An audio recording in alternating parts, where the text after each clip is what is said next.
नमस्कार दोस्तों, मेरे चैनल कथा कोश पर आप सभी का स्वागत है। आज मैं आपके लिए लेकर आई हूँ मुंशी प्रेमचंद की कहानी बड़े भाई साहब। कहानी पसंद आने पर चैनल को लाइक, शेयर और सब्सक्राइब करना ना भूलें। चलिए दोस्तों, कहानी की शुरुआत करते हैं। मेरे भाई साहब मुझसे 5 साल बड़े थे, लेकिन 3 दर्जे आगे। उन्होंने भी उसी उम्र में पढ़ना शुरू किया था जब मैंने शुरू किया, लेकिन तालीम जैसे महत्व के मामले में वह जल्दबाजी से काम लेना पसंद न करते थे। इस भवन की बुनियाद खूब मजबूत डालना चाहते थे, जिस पर आलीशान महल बन सके। 1 साल का काम 2 साल में करते, कभी कभी 3 साल भी लग जाते थे। बुनियाद ही पुख्ता न हो तो मकान कैसे पायदार बने। मैं छोटा था, वह बड़े थे। मेरी उम्र 9 साल की, वह 14 साल के थे। उन्हें मेरी तंबीह और निगरानी का पूरा जन्म सिद्ध अधिकार था, और मेरी शालीनता इसी में थी कि उनके हुक्म को मानूं। वह स्वभाव से बड़े अध्ययनशील थे, हरदम किताब खोले बैठे रहते और शायद दिमाग को आराम देने के लिए कभी कापी पर, कभी किताब के हाशियों पर चिड़ियों, कुत्तों, बिल्लियों की तस्वीरें बनाया करते थे। कभी कभी एक ही नाम या शब्द या वाक्य 10-20 बार लिख डालते। कभी एक शेर को बार बार सुंदर अक्षर से नकल करते। कभी ऐसी शब्द रचना करते जिसमें न कोई अर्थ होता, न कोई सामंजस्य।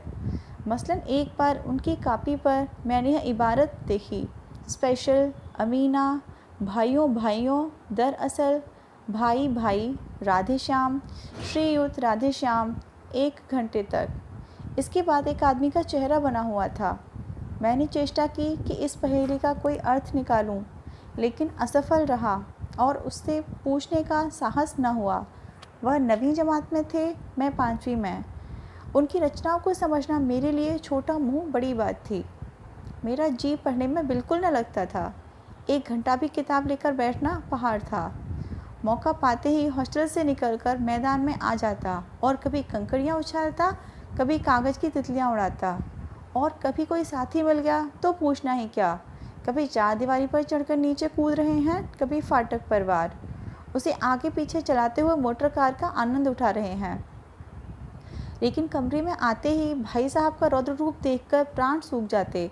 उनका पहला सवाल होता, कहाँ थे? हमेशा यही सवाल इसी ध्वनि में पूछा जाता था, और इसका जवाब मेरे पास केवल मौन था। न जाने मुँह से यह बात क्यों न निकलती कि ज़रा बाहर खेल रहा था। मेरा मौन कह देता था कि मुझे अपना अपराध स्वीकार है, और भाई साहब के लिए इसके सिवा और कोई इलाज न था कि रोष से मिले हुए शब्दों में मेरा सत्कार करें। इस तरह अंग्रेजी पढ़ोगे तो ज़िंदगी भर पढ़ते रहोगे और एक हर्फ न आएगा।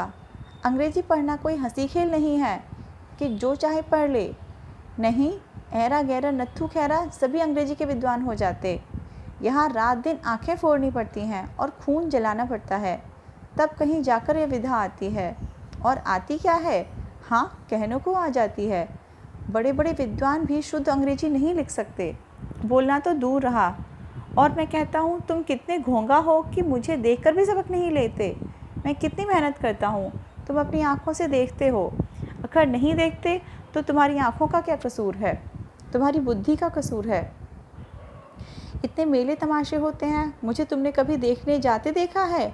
रोज़ ही क्रिकेट और हॉकी मैच होते हैं, मैं पास नहीं फटकता। हमेशा पढ़ता रहा हूँ, और उस पर भी एक दर्जे में 2-2, 3-3 साल पढ़ा रहता हूँ। फिर तुम कैसे आशा करते हो कि तुम यूँ खेल कूद में वक्त गंवाकर पास हो जाओगे? मुझे तो 2-3 ही साल लगते हैं। तुम उम्र भर इसी दर्जे में पढ़े सड़ते रहोगे। अगर तुम्हें अपनी उम्र इस तरह गंवानी है तो बेहतर है घर चले जाओ और मज़े से गुल्ली डंडा खेलो। दादा की गाढ़ी कमाई के रुपए क्यों बर्बाद करते हो? मैं यह लताड़ सुनकर आंसू बहाने लगता। जवाब ही क्या था? अपराध तो मैंने किया, लताड़ कौन सहे? भाई साहब उपदेश की कला में निपुण थे। ऐसी ऐसी बातें कहते, ऐसी ऐसी सूक्ति बाण चलाते, मेरे जिगर के टुकड़े टुकड़े हो जाते और हिम्मत छूट जाती।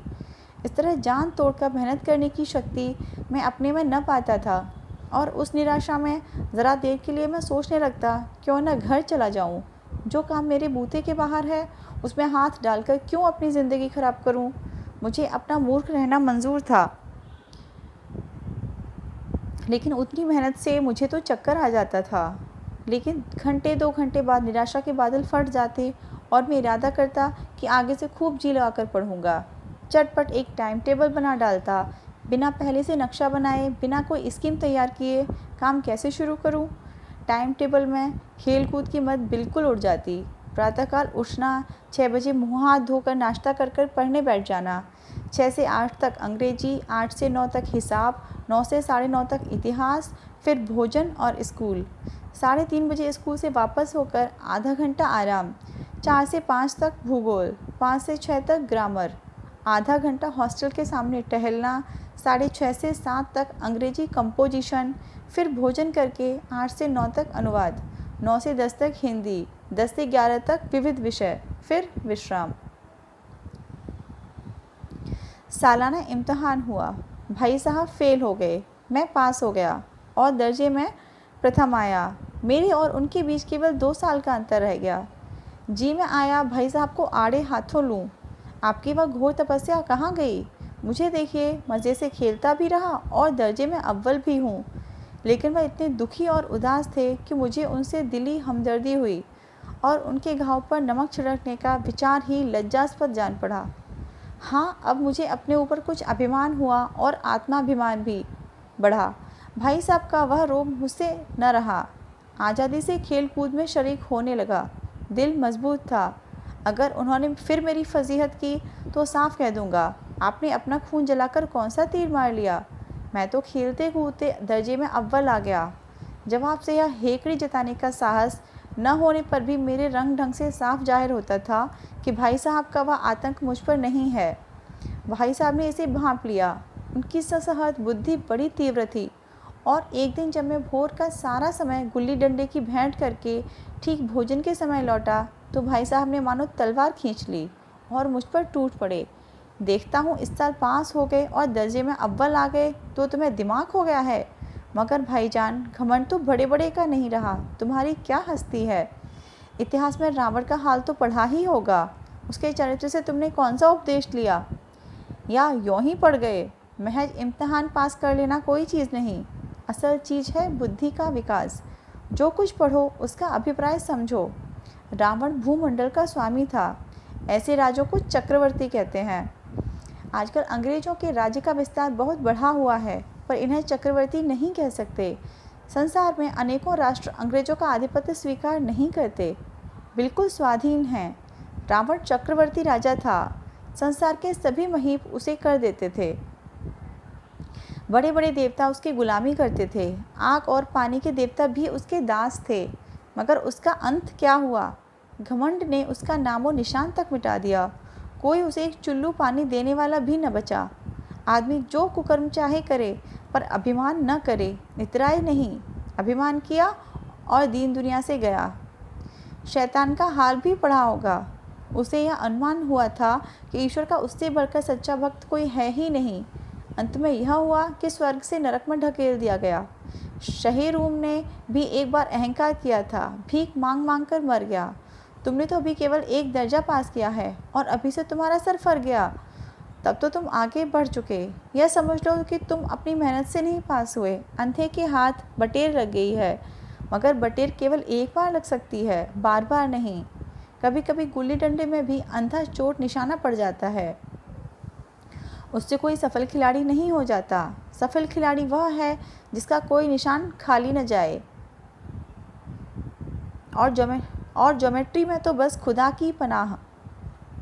अ ब ज की जगह अ ज ब लिख दिया और सारे नंबर कट गए। कोई इन निर्दयी मुमतहिनों से नहीं पूछता कि आखिर अ ब ज और अ ज ब में क्या फ़र्क है, और व्यर्थ की बात के लिए क्यों छात्रों का खून करते हो। और दाल भात रोटी खाई या भात दाल रोटी खाई, इसमें क्या रखा है। मगर इन परीक्षकों को क्या परवाह, वह तो वही देखते हैं जो पुस्तक में लिखा है। चाहते हैं कि लड़के अक्षर अक्षर रट डालें, और इसी रटंत का नाम शिक्षा छोड़ रखा है। आखिर इन बेसिर पैर की बातों के पढ़ने से क्या फ़ायदा। इस रेखा पर वह लंब गिरा दो तो आधा लंब से दुगना हो जाएगा। पूछिए इससे क्या प्रयोजन। दुगना नहीं चौगुना हो जाए या आधा ही रह जाए, मेरी भला से। लेकिन परीक्षा में पास होना है तो यह सब खुराफात याद करनी पड़ेगी। कह दिया, समय की पाबंदी पर एक निबंध लिखो जो 4 पन्नों से कम न हो। अब आप कॉपी सामने खोले, कलम हाथ में लिए, उसके नाम को रोइए। कौन नहीं जानता कि समय की पाबंदी बहुत अच्छी बात है। इससे आदमी के जीवन में संयम आ जाता है, दूसरा का उस पर स्नेह होने लगता है और उसके कारोबार में उन्नति होती है। ज़रा सी बात पर 4 पन्ने कैसे लिखें? जो बात एक वाक्य में कही जा सकती है, उसे 4 पन्ने में लिखने की क्या ज़रूरत? मैं तो इसे हिमाकत समझता हूँ। यह तो समय की किफ़ायत नहीं, बल्कि इसका दुरुपयोग है कि व्यर्थ में किसी बात को ठूंस दिया।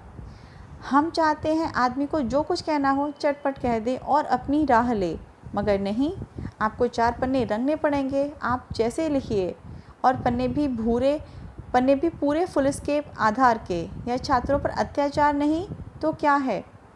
अनर्थ तो यह कहा जाता है कि संक्षेप में लिखो, और समय की पाबंदी पर संक्षेप में एक निबंध लिखो जो 4 पन्नों से कम न हो।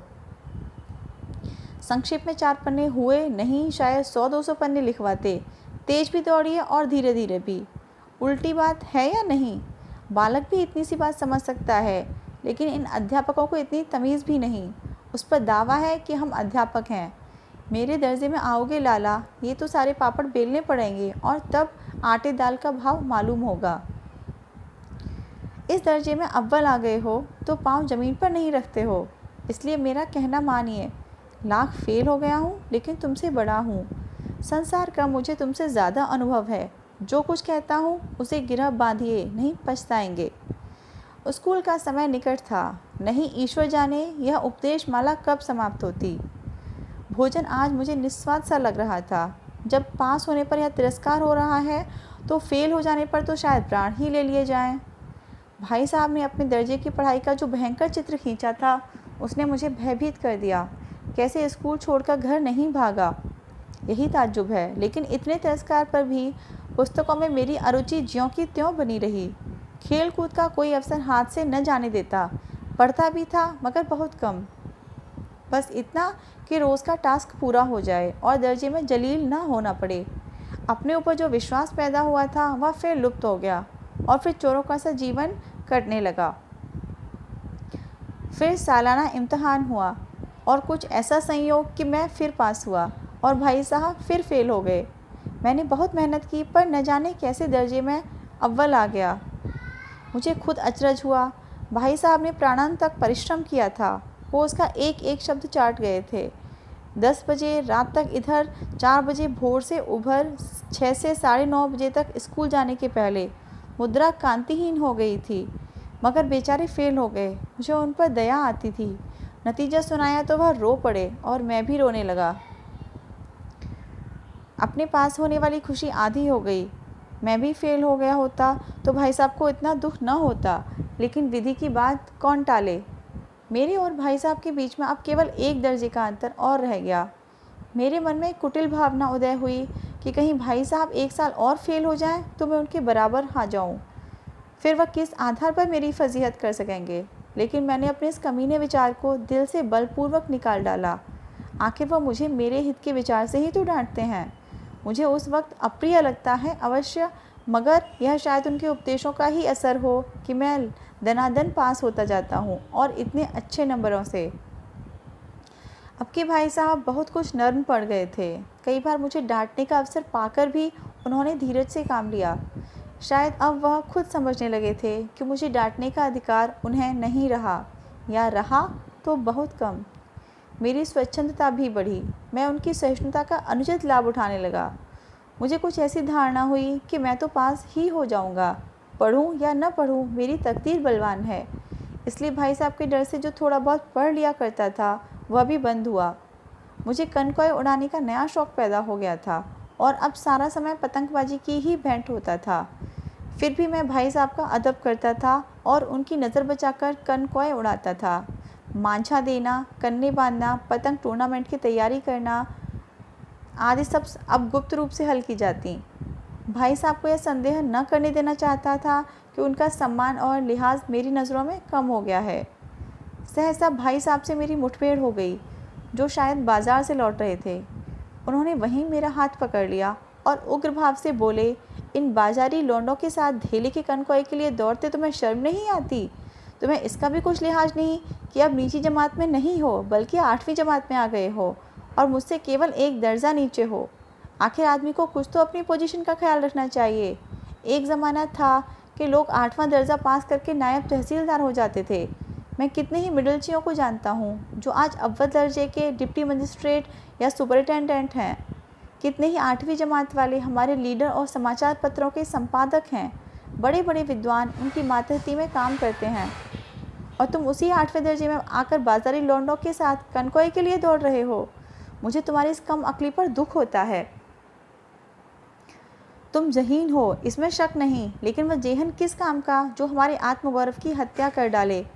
तुम अपने दिल में समझते होगे मैं भाई साहब से एक दर्जा महज नीचे हूँ और अब उन्हें मुझको कुछ कहने का हक नहीं, लेकिन यह तुम्हारी गलती है। मैं तुमसे 5 साल बड़ा हूँ और चाहे आज तुम मेरी ही जमात में आ जाओ और परीक्षकों का वही हाल है तो निस्संदेह अगले साल तुम मेरे समकक्ष हो जाओगे और शायद 1 साल बाद तुम मुझसे आगे निकल जाओ। लेकिन तुम में और मुझ में जो 5 साल का अंतर है उसे तुम क्या खुदा भी नहीं मिटा सकता। मैं तुमसे 5 साल बड़ा हूँ और हमेशा रहूँगा। मुझे दुनिया का और ज़िंदगी का जो तजर्बा है तुम उसकी बराबरी नहीं कर सकते, चाहे तुम MA, DPhil और D.Lit ही क्यों न हो जाओ। समझ किताबें पढ़ने से नहीं आती है। हमारी अम्मा ने कोई दर्जा पास नहीं किया और दादा भी शायद 5वीं जमात के आगे नहीं गए, लेकिन हम दोनों चाहे सारी दुनिया की विधा पढ़ लें, अम्मा और दादा को हमें समझाने और सुधारने का अधिकार हमेशा रहेगा। केवल इसलिए नहीं कि वे हमारे जन्मदाता हैं, बल्कि इसलिए कि उन्हें दुनिया का हमसे ज़्यादा तजर्बा है और रहेगा।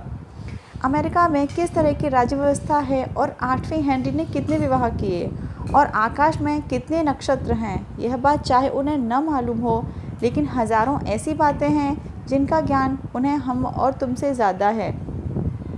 देव न करें आज मैं बीमार हो जाऊं तो तुम्हारे हाथ पांव फूल जाएंगे। दादा को तार देने के सिवा तुम्हें और कुछ न सूझेगा, लेकिन तुम्हारी जगह पर दादा हो तो किसी को तार न दें, न घबराएं, न बदहवास हों। पहले खुद मर्ज पहचान कर इलाज करेंगे, उसमें सफल न हुए तो किसी डॉक्टर को बुलाएंगे। बीमारी तो खैर बड़ी चीज़ है, हम तुम तो इतना भी नहीं जानते कि महीने भर का महीना कैसे चले। जो कुछ दादा भेजते हैं हम उसे 20-22 तक खर्च कर डालते हैं और पैसे पैसे को मोहताज हो जाते हैं। नाश्ता बंद हो जाता है, धोबी और नाई मुँह चुराने लगते हैं। लेकिन जितना आज हम और तुम खर्च कर रहे हैं उसके आधे में दादा ने अपनी उम्र का बड़ा भाग इज्जत और नेकनामी के साथ निभाया है और एक कुटुंब का पालन किया है जिसमें हम सब मिलाकर 9 आदमी थे। अपने हेडमास्टर को ही देखो, MA हैं कि नहीं, और यहाँ के MA नहीं ऑक्सफोर्ड के 1000 रुपये पाते हैं, लेकिन उनके घर इंतज़ाम कौन करता है? उनकी बूढ़ी माँ। हेडमास्टर साहब की डिग्री यहाँ बेकार हो गई। पहले खुद घर का इंतज़ाम करते थे, खर्च पूरा न पड़ता था। जब से उनकी माताजी ने प्रबंध अपने हाथ में लिया है जैसे घर में लक्ष्मी आ गई है।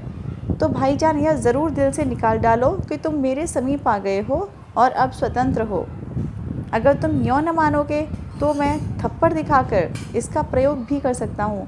मैं जानता हूँ तुम्हें मेरी बातें जहर लग रही हैं। मैं उनकी इस नई युक्ति से नतमस्तक हो गया। मुझे आज सचमुच अपनी लघुता का अनुभव हुआ और भाई साहब के प्रति मेरे मन में श्रद्धा उत्पन्न हुई। मैंने सजल आँखों से कहा, हरगिज़ नहीं, आप जो कुछ फरमा रहे हैं वह बिल्कुल सच है और आपको कहने का अधिकार है। भाई साहब ने मुझे गले लगा लिया और बाल कनकोए उड़ाने को मना नहीं किया। मेरा जी भी ललचाता है, लेकिन क्या करूं? खुद बेराह चलूं तो तुम्हारी रक्षा कैसे करूं? यह कर्तव्य भी तो मेरे सर पर है। संयोग से उसी वक्त एक कटा हुआ कनकोआ हमारे ऊपर से गुजरा। उसकी डोर लटक रही थी। लड़कों का एक गोल पीछे पीछे दौड़ा आता था। भाई साहब लंबे हैं ही, उछलकर उसकी डोर पकड़ ली और बेतहाशा हॉस्टल की ओर दौड़े। मैं पीछे पीछे दौड़ रहा था।